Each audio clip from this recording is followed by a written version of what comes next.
Hello guys, for today's video, I'm explaining to you the 4 laws of thermodynamics.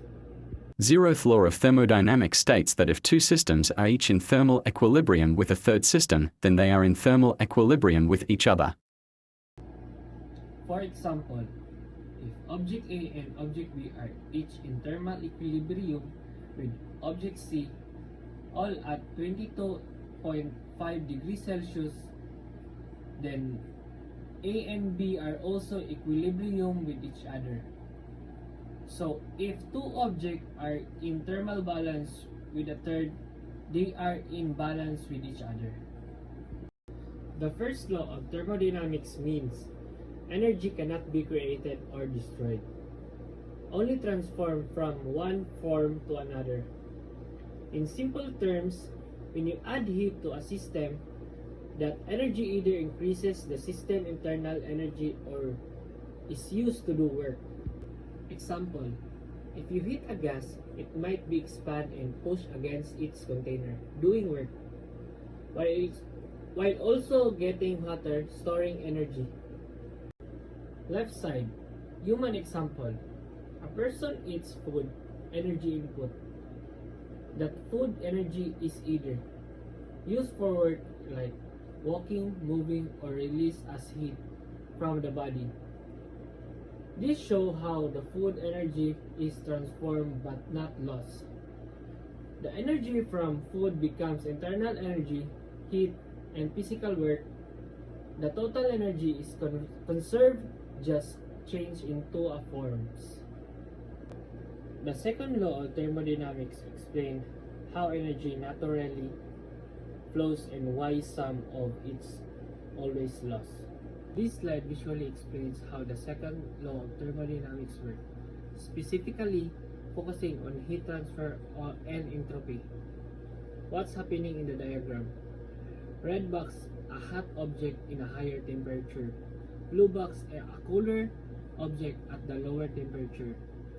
Heat naturally flows from the red box to the blue box. This is formula for entropy, showing that when heat transfer entropy disorder increases. The third law of thermodynamics states, as a temperature of a perfect crystalline substance approaches absolute zero, its entropy approaches zero. Entropy measures as disorder or randomness in system, or 0 Kelvin. This is no molecular movement. All particles are perfectly ordered. Therefore, the entropy or zero at the point because there is no disorder. Imagine the row identical marbles. Imagine a row of identical marbles perfectly lined up. No movement, no vibration. That's a visual of zero entropy. Completely ordered still. When a substance is cooled down to 0 Kelvin, 8 particles stop movement completely and reach a state of perfect order.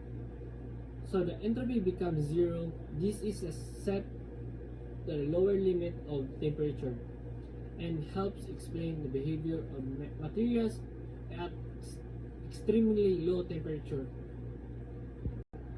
The conclusion is the law of thermodynamics describes energy changes and flow.